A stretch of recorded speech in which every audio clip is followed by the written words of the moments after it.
સુરતનો સમગ્ર દેશમાં સ્વચ્છતાના ક્રમે પ્રથમ ક્રમાંક આવતા સુરત મહાનગરપાલિકાના વિપક્ષી નેતાઓએ સુરતના પુણા ગામ સ્થિત વોર્ડ ઓફિસ ખાતે પાલિકાના સફાઈ કર્મીઓ જોડે ઉજવણી કરી હતી। વિપક્ષી નેતાએ તમામને ગુલાબનું પુષ્પ અર્પણ કરી સન્માનિત કર્યા હતા, જ્યાં આ સફળ પરિણામ પાછળ પાલિકાના અધિકારી અને સફાઈ કર્મચારીઓને શ્રેય ગણાવ્યો હતો। ભવિષ્યમાં પણ સ્વચ્છતામાં સુરત નંબર 1 રહે તે પ્રકારની કામગીરી આગળ પણ કરતા રહે એવી આશા વ્યક્ત કરી હતી। વિપક્ષી નેતાએ સૌ કર્મચારીઓ અને અધિકારીઓને સાથે ગરબા ઝૂમી ખુશીની લાગણી વ્યક્ત કરી હતી।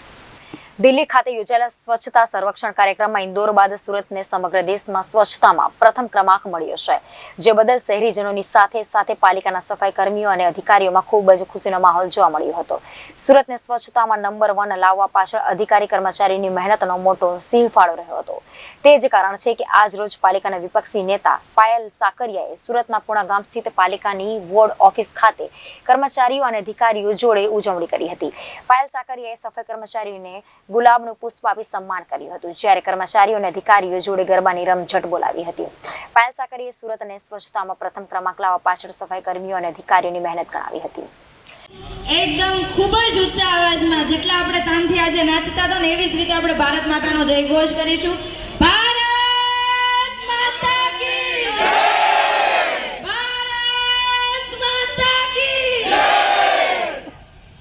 સૌપ્રથમ તમામ કર્મચારીઓ, તમામ સફાઈ કર્મીઓ, તમામ અધિકારીશ્રીઓ, આરોગ્ય વિભાગના વીવીડીસી વિભાગ, વોર્ડ ઓફિસના તમામ અધિકારીશ્રીઓનો ખૂબ ખૂબ આભાર, ખૂબ ખૂબ અભિનંદન। કેમ કે ઘણા સમયથી જ્યારે આપણે સપનું જોતા હોય કે આપણે સુરતને નંબર 1 બનાવીએ, ત્યારે આ આપણું જે સ્વપ્ન છે પૂરું કરનાર તમામનો હું ખૂબ ખૂબ આભાર માનું છું। તમામ સફાઈ કર્મીઓનો, તમામ કામદારોનો, તમામ અધિકારીશ્રીઓને ખૂબ ખૂબ શુભકામનાઓ આપું છું। અને આવનારા સમયમાં પણ આપણે બધા હળી મળીને આવી જ રીતે સુરતને હંમેશા આગળ લઈ જતા રહીએ અને હંમેશા સુરત જે રીતે પ્રગતિમાં છે, જે રીતના આપણે પ્રગતિ કરીએ છીએ, એવી જ રીતે સ્વચ્છતામાં હરેક વખત આપણે સુરતમાં પહેલો નંબર લાવીએ એવી શુભકામનાઓ સાથે ફરી વખત તમામ સફાઈ કર્મીઓનો ખૂબ ખૂબ આભાર માનીએ છીએ।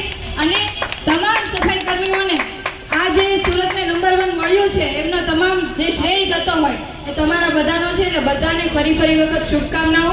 જય હિન્દ, જય ભારત। Reporter Arvind Rathod, Janadesh News, Surat.